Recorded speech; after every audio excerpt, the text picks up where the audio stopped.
This is a politically centered podcast. Alan Rose, welcome to the Politically Centered Podcast. Well, thanks for having me. It's very nice to see you. Alan, as I've done for all the other candidates, including the mayoral candidates, I would love for you to introduce yourself to the general public and tell us who you are, about your family, and some personal information to get the people to know you. Go ahead. Okay, well, I'm Alan Rose. My wife and I have been in Medicine Hat now 36 years, and we really enjoy the city. We like it. We made friends here, but it was difficult coming here. I came here kicking and screaming. I worked for a company in Calgary, Western Co-op Fertilizers, and people in Medicine Hat are used to that name because they shut down here also. And back in 86, 87, my wife and I were both laid off the same week. And the economy was trashed because we dropped down from 21% interest rates, but we're still at about 14. So there's no other jobs, and Alberta Gas Chemicals was starting up here in Medicine Hat. So I came down here, but I rented an apartment and slept in there in between my shifts. And on my days off, I went home. And we did that for about a year and a half till we exhausted our savings and we realized there's no hope to get a job in Calgary. So the best I could do is move the family to Medicine Hat. Now, when we did move to Medicine Hat, because we had exhausted our savings, by the time we sold our house and paid off our debts we had to pay, all we had left was our furniture, our travel trailer, and our van. And so we lived for 3 months, first 3 months in Medicine Hat in the Wild Rose campground till I could take extra jobs, take overtime. We could scrimp and save, and we got up enough money to talk a person who was trying to sell a house into giving us a second mortgage so we could just take over the mortgage. And that's how we finally got a house. But for that 3 months, we had 3 children and 2 dogs living in a 17-foot travel trailer. So So you started from scratch. Yeah, well, we had done well before that, but I mean, the 1986, when interest rates went to 21, 22%, everything changed. It was disastrous. And we had lost pretty much everything we had. So when we came back, when I moved to Medicine Hat, I started basically from nothing here. And that's why I'm fighting so much for Medicine Hat now, because I will admit, coming to Medicine Hat was good because it had a lot of opportunities that helped me rebuild. But around 2007, I started to see those advantages disappear. And I started retreating out of the market in Medicine Hat and real estate and started going other places because Medicine Hat was not doing so well. And it just kept on a progressively downward spiral. So now I feel it's my obligation to come back and put in the time. I've got the energy, I've got some experience. I want to now use that to help bring back that advantage so that other people who are suffering like that can also recover. You talked, you used the word suffering, and you have, I did some digging into your past, which you have made public several times, and you've been through quite a bit in your life, haven't you? At some point you have said that at some point you did suffer from homelessness, or being you were homeless, and that your parents had some sort of disability or something. Do you want to elaborate on that? Yeah, well, the homeless, like I say, that was in a Wild Rose campground and that.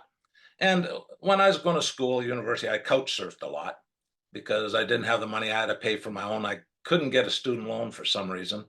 But both my parents were extremely handicapped. My mother had polio when she was 6 months old, Oh, and she had wow. no muscles in the left leg and only 50% in the right leg, but she still walked. And there'd be a lot of people that when my son was playing hockey, they knew hockey grandma and they saw how disabled she was. But both of my parents always worked. Both of my parents never applied for a handicap sticker. Um, they were more of the view that you don't let your handicap control you. And that's what got to me. I know the first time I broke my leg when I was in grade 9, I got out of the hospital. I had the cast on. I was in the living room and I yelled to my mother. I said, "Can you bring me a glass of water?" And she said, "Get it yourself." So then I said, I got a broken leg. And I remember her to this day looking around the corner of the wall and saying, "You poor baby. I got no muscles in this leg and 50% in there. By all means, I should serve his highness." She said, "Get off your butt and get it yourself." And that was the kind of attitude I was brought up with. So yeah, you trial by fire, I guess is the word I'm looking for. You were raised tough. Yeah.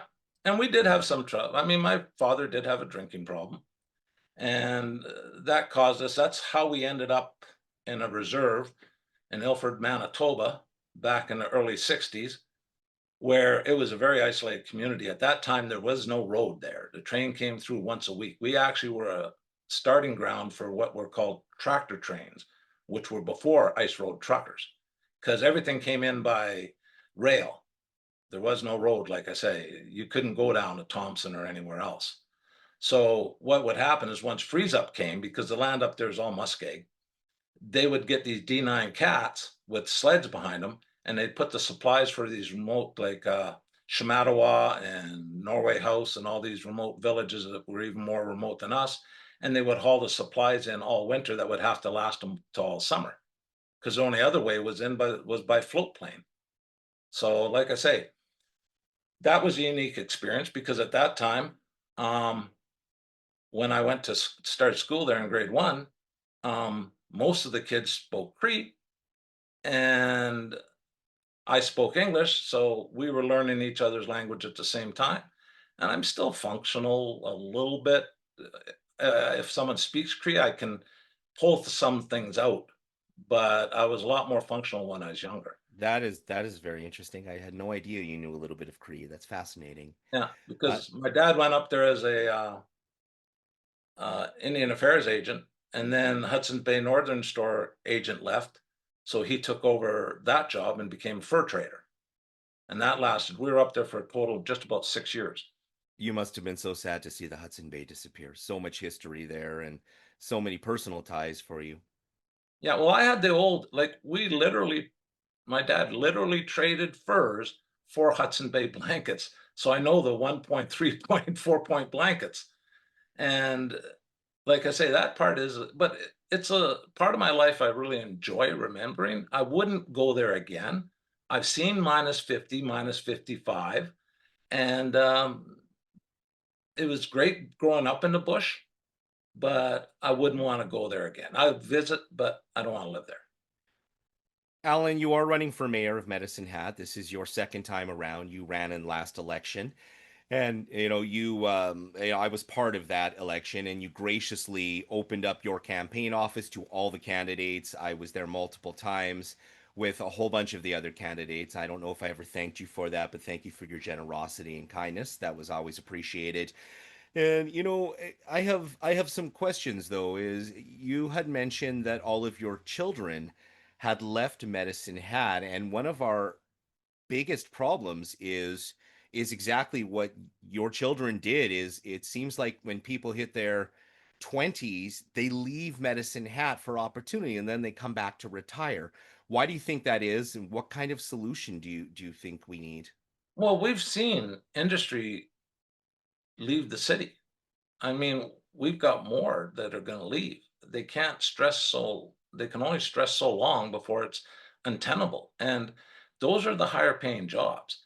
Like it's great to have local businesses, but the core is manufacturing. And that's why when you look at Tabor to Fort McLeod and the manufacturing, you see the growth and people move there. Their population is growing. But here, like my son, he was the manager of the Virgin um, kiosk in the mall, but he couldn't feed his family. They just had a child here, my second youngest grandson, and he needed more, but he couldn't get a better job here. So he went to Calgary, where he started with Best Buy.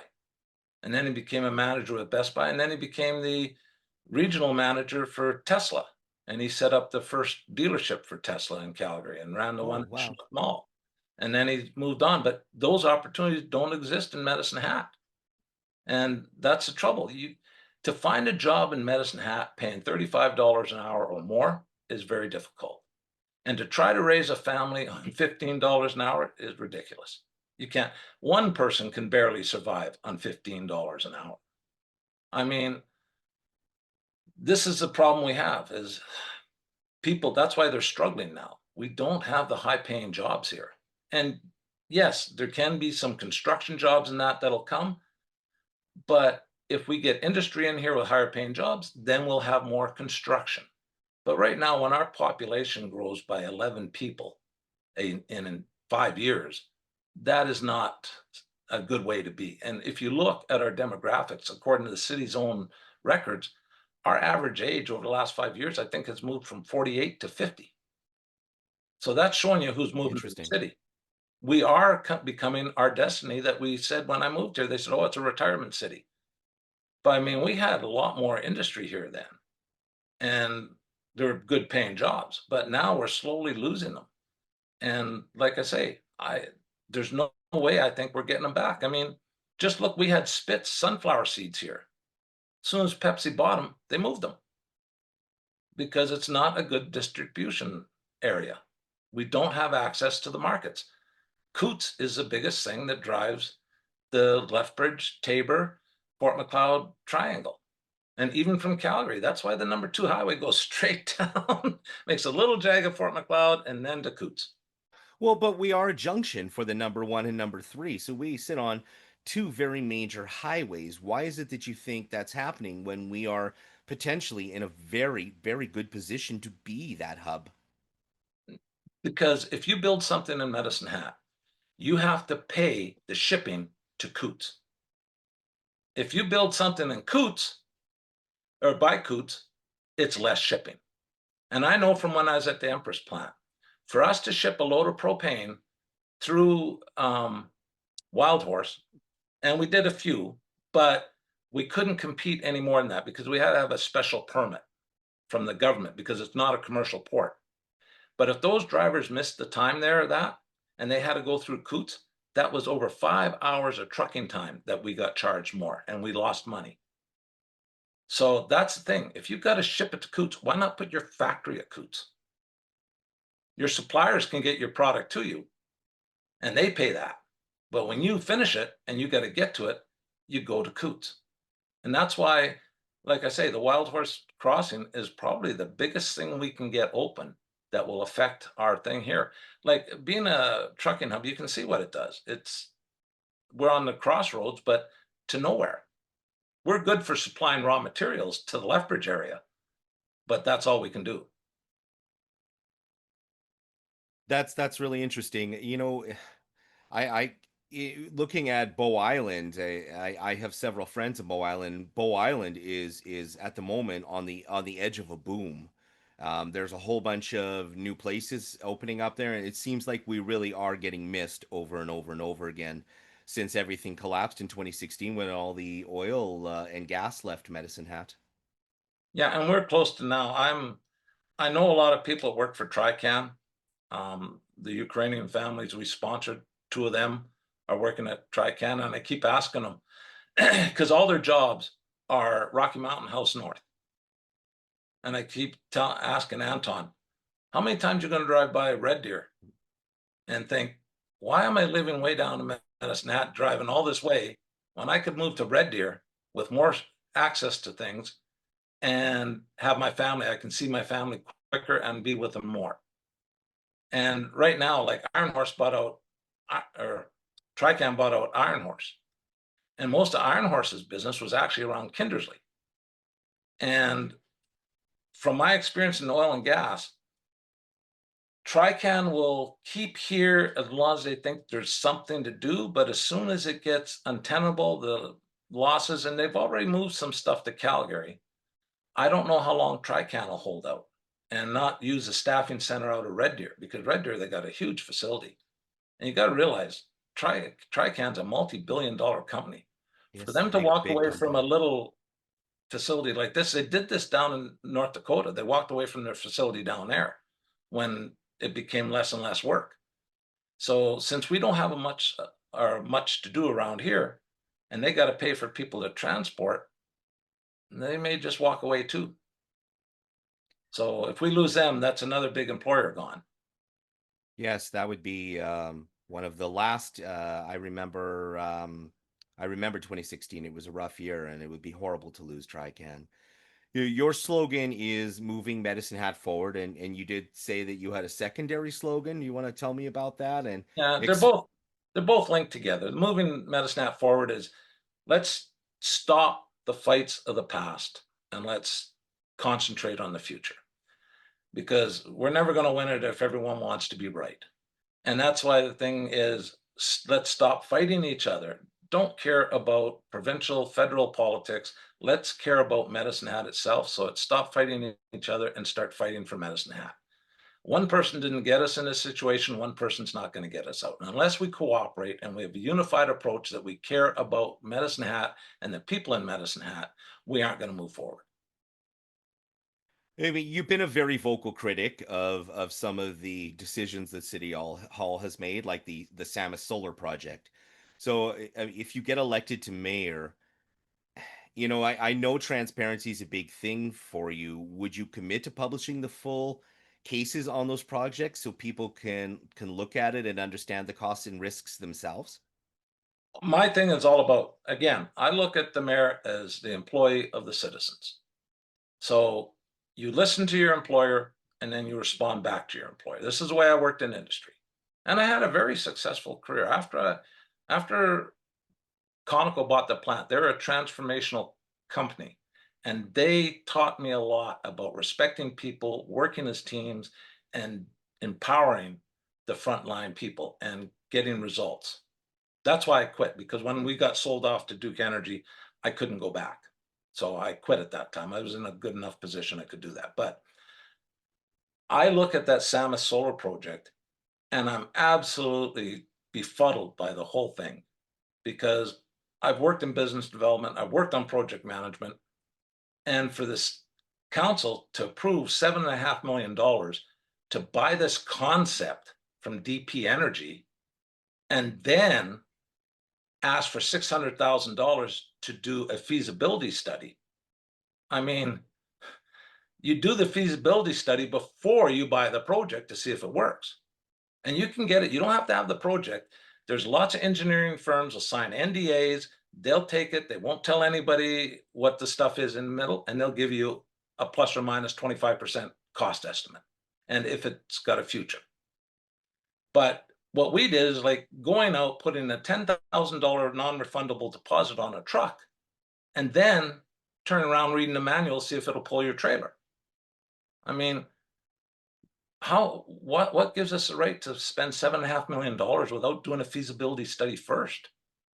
And again, I'm not against any project, but coming from my background, if it can do 17% net return on capital employed, then we should do it. But if it can't, we shouldn't do it. Because if you're putting money at risk, and that solar plant can be, other technologies can come up. There can be things like with the reflective solar we had at the old water slides that don't work. You're taking a risk. That's why you need 17%. If you're not doing that, put it into real estate or secure investments. This is other people's money. And that's the thing. We've gambled other people's money too much. Like the city itself lost about $10 million on that reflective. And the federal government lost about $6 million with the province. But that's $10 million of taxpayers' money in a place that's suffering from affordability. And the thing was, I saw a counselor on TV say, well, at least now we know it doesn't work.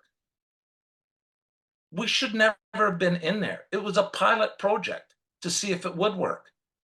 I This is remember. other people's money. I would like to see if they took it, how much they took out of their pocket to invest in this, because that's risky, and you don't risk other people's money. You got to take it very seriously. And That solar power plant never even turned on, did it? If my memory serves. it did, but it froze up Yeah. because, again, and this is one of the things a lot of people, we do have a lot of sun, but there's a reason it gets cold in the winter. The days get shorter and the sun moves further away, so it has less energy. It's not as hot. Then it gets closer. That's why we heat up. But I don't know. We've done this project after project after project. It's like when they put the small traffic circles in the city here and then told people, well, that didn't work. So just drive over them, ignore them. Well, again, $1 million. And people can't afford their utilities, can't afford their taxes. How did we waste $1 million without justification? We need to start getting proper justification and understanding. And that's one thing I want to bring to it. I want to bring my experience from before and get us to start looking at this. This is the whole thing about the mustard seed.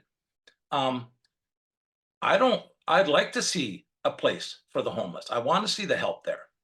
But why do we repeat the same steps of failure? You know, why can't we just go and say, this is where we're looking at doing it, and then invite the stakeholders in before we announce it and get them to come in and then ask them, what would make you happy if we relocated here? And get their input and work with them. Instead, we surprise them. We say, oh, we're moving it here. They did that down in the flats and it wasn't rezoned when they moved it. So that when they went through the rezoning and that, finally council got so much heat from the area residents, they didn't do it. So they had to move. They did it on 8th Street. And now they're doing it up in by the Flying J. I mean, they just announced we're putting it here. Now they're coming out with, oh, and we're going to rezone it. But it's like they're making this stuff up as they go. I don't see a plan there. Like, I'm worried that it's going to cost us money because now rezoning is going to be challenged by all the businesses there, and they're in a defensive position because no one talked to them ahead of time. So we're going to spend more money there, and we're going to delay the process. So It does. Sorry, it does seem like, you know, that's a huge bone of contention for the general public that I'm hearing constantly. Is it does seem like the general public has no clue what's going on, and it's not for lack of asking, because they are asking, and yet, you know, the public has no idea what is happening, and there seems to be a communications deficit, and I don't understand where it was because I'm not in the inner circle, but you're absolutely hit the nail on the head that it's it feels like things are just dropped on the citizens and then input is taken in afterwards. So how do you think you can fix that, you know, a communications deficit? because I'll be the one that steps up and communicates. Like I say, I realize the mayor is a team leader, and it's the team leader's responsibility to make sure all the team members, which are the other counselors, have the information at the same level so everyone understands it. But you got to check. I can read an engineering report and I can pull stuff out of it. I can read financial spreadsheets and pull stuff out of it because of my previous experience. But some other counselor may not understand that. So they may need help. And that would be my position, to not necessarily give them the help, but get them the help and make sure they understand it so we can communicate more. I see a lot of what's happening is, well, we heard this about this Division Avenue thing. People came up and said, certain councilors said, well, if I'd known that before we voted, I wouldn't have voted that way. So that shows something that we're not getting the information through. And it may be city staff is feeling they're communicating it, but if they're talking in engineering language or actuary language, the other people aren't understanding it. So we have to make sure that we get the information out where people can understand it and we explain it. Because someone may have the concept in their head and think, well, I know how to do, you know. Like you tell somebody to change a tire. All you do is tell them change a tire. If they've never changed a tire before, seen a car, they don't know what you're saying. So, and you think, well, everyone knows how to change a tire. Well, not everyone, you know. You may know the intricacies of everything. You may even know the torquing on bolts, but not everyone knows that. And this is what we got to do. We got to bring these projects out, get an understanding for everybody. I'm not saying anyone's being deceitful. I'm not saying anyone's trying to sneak up on people. I'm saying that maybe we aren't ensuring that people are comprehending what we're saying. So your goal is to educate the general public. Is that the impression I'm getting? My goal is to make sure that all communications from the city are able to be understood by everybody. We'll have to do different approaches because people learn different ways. And then we'll even have to have feedbacks. That's why I've committed that every 3 months I would hold an open town hall meeting. I was just down in Riverside at the community barbecue they had down there at the Elks, and I thought that was a wonderful experience. You get to talk to the people, you get to see them. So I thought, why doesn't the city encourage this? And why don't we have maybe a community barbecue every month in a different community in Medicine, and the council can go and attend them and people can talk to them? Because that's, I mean, you're not going to need lawyers to defend you if you're out listening to people and answering their questions. It's the lack of answering questions. And I think, again, I think it's a defensive position that people are more concerned. I don't know all the answers. I'm not quite sure. So I don't want to talk to anybody in case I look stupid. Well, that's not their fault. I mean, they may have thought something before, but they weren't fully aware. But as a team leader, you should make sure those people have everything they need. You don't have to splat yourself, but you got to get people who will assist them and that they understand. So It we really don't, is okay to say, I don't know. yes. Yeah. And then you explain it. Like I say, I don't think any of the counselors had vicious ideas coming in, and I think maybe they were unprepared. They didn't understand the workload, and they didn't understand the complexity. And that's where, we want people from all backgrounds because that works, and that helps get better. But a team is an organization where there's no me, and everybody in the team should try to help the person beside them be successful.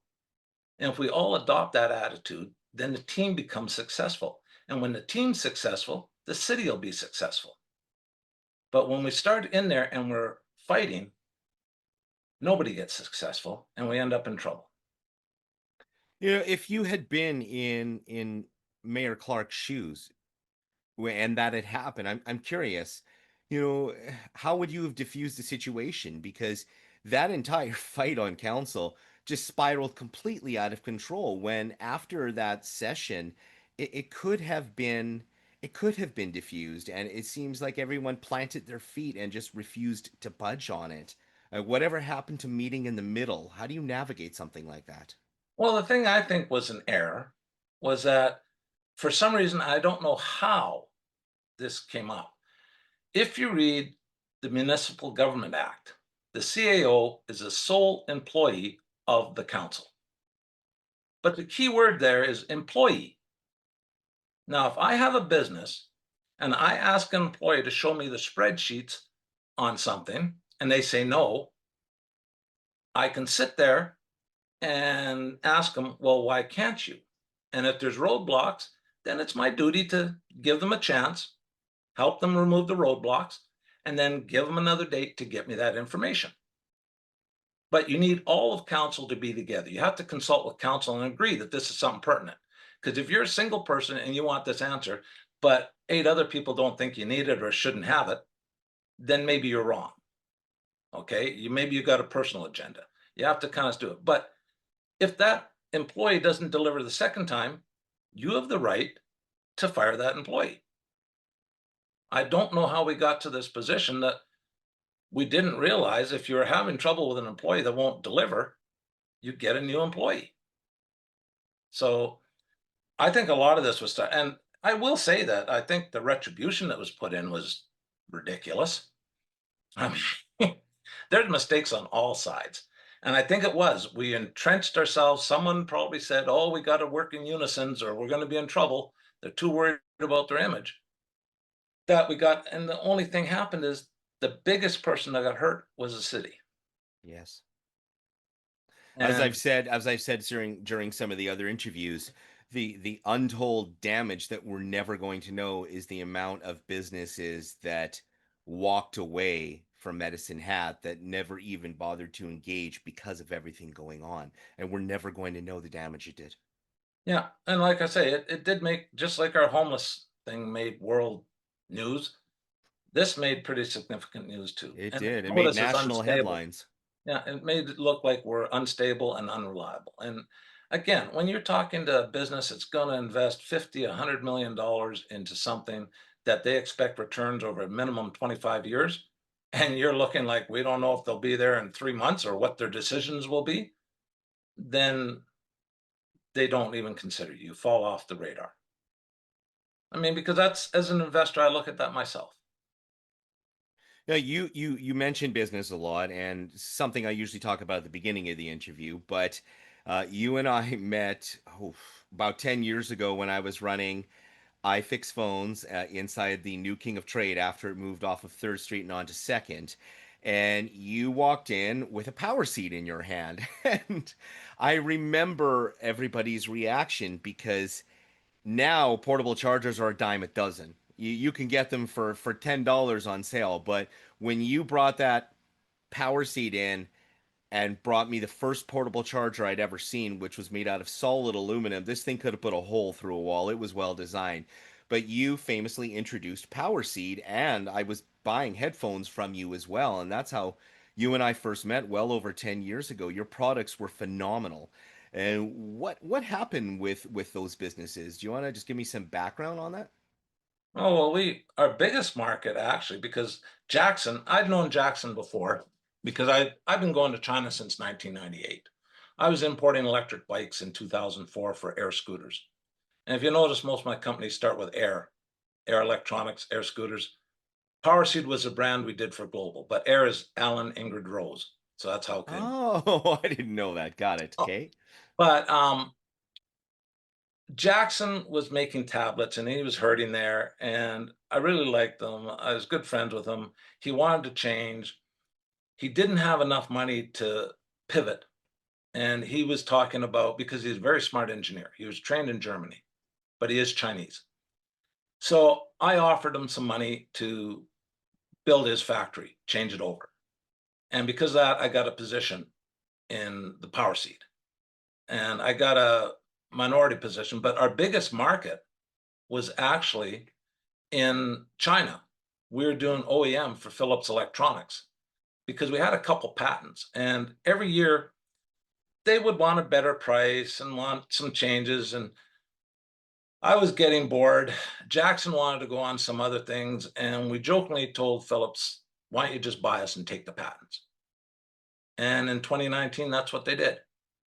So we sold it to Philips Electronics China and we said goodbye. And then COVID happened. Boy, you talk about good timing, huh? Yeah, because Ingrid and I were in for the closing. We went to China for Christmas because that's when the closing date was. And we left the Hong Kong airport January 1st, and they're putting these big cement buttresses around the airport. And we're like, is there going to be a protest or something? What's going on? And when we landed, we found out.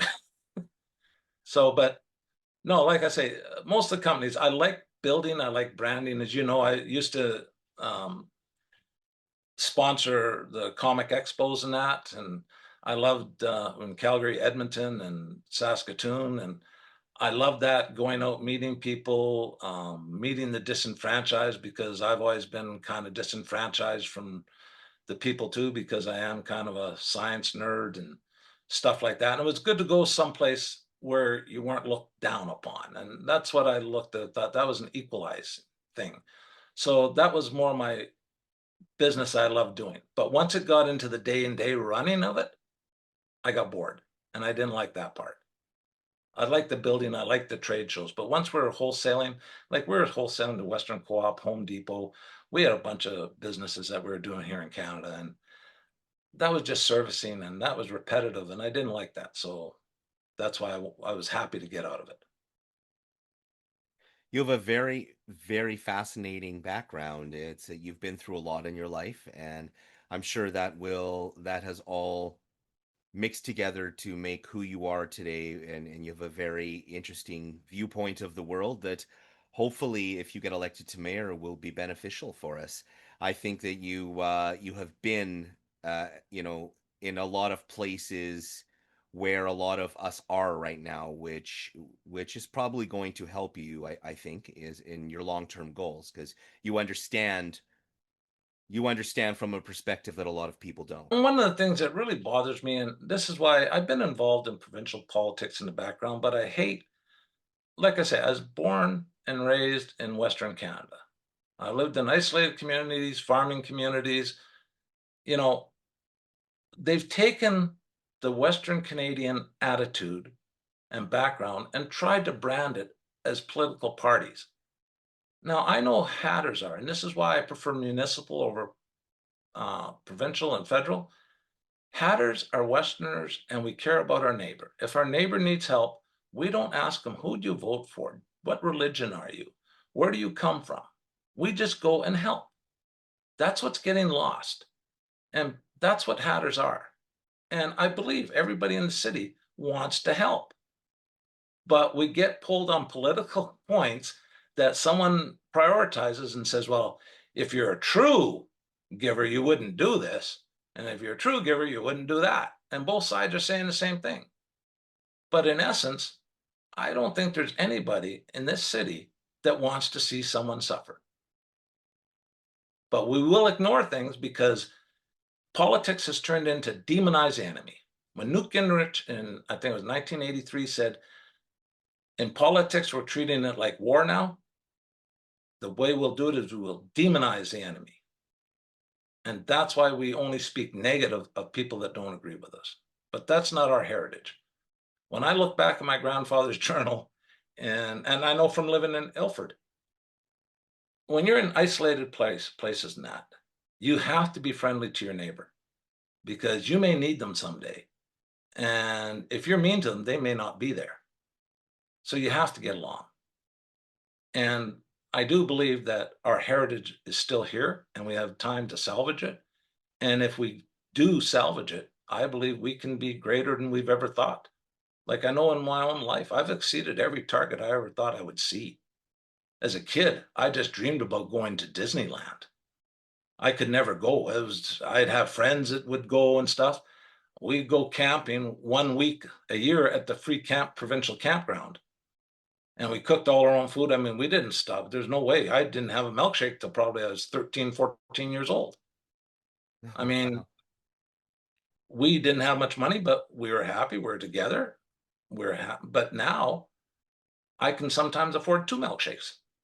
So, I've been blessed. I will admit it's taken hard work, but I want to make it in that environment because there's people right now that want to work hard, but they don't have the advantages available that I did. So they don't get the success that I got. And that's what bothers me. I feel it's my obligation to step up. I can't sit back there and watch somebody my wounds have healed, but the scars haven't gone away. There's sometimes when I hear stories, like even my own renters, there's times they've called me and said, I can't pay my rent. And you go, well, they say, you want to come look at my fridge? I got a jug of orange juice, 2 apples and an onion, and that's got to last me 5 days. Now, that brings back bad memories. So, I mean, if you're human, you can't put up with that. Yeah. And those are just Very stories that well I said. get told. And like I say, I want to help. And if for our viewers watching who you're going to get those skeptics who are going to say, oh, those are just words, we have no proof, etc., etc. I can vouch that I know for a fact that you have opened up your home multiple times and given freely to people in need. I have spoken to those people, and I know that you have come from a place of kindness and compassion and given to people and asked for nothing in return. And I have seen that multiple times, and I want to give you credit for that because it seems to be something that is sorely lacking in our society lately is the desire to give of oneself to help somebody and ask for nothing in return. It's in short supply. But see, that's where my upbringing was taught. You don't get accolades from that. You don't talk about that. You don't look at people for things. You're just being human. I brought it up, not you, for a reason, Yes. because I I knew, know. because Like I I was said. waiting for you to say it. You never did. I'm like, damn it, man, you're taking credit for this interview because you have opened up your home multiple times. You and your beautiful wife Ingrid, who's a teacher, and I know the families you have helped and you've given of yourself, and you have never publicized it, and you have never gone out there and taken public credit and I know the kind things you have done for people, and well, now people know too. Well, the thing is, we do get rewarded because do you know what it feels like to change somebody's life? When you can contribute and give them something that they didn't think they would get, that's a reward. I can't think of a better sentence to close this interview on. Thank you so much for coming on the Politically Centered podcast, Alan. It's been a wonderful interview. Okay, thank you then. Take care. Bye-bye.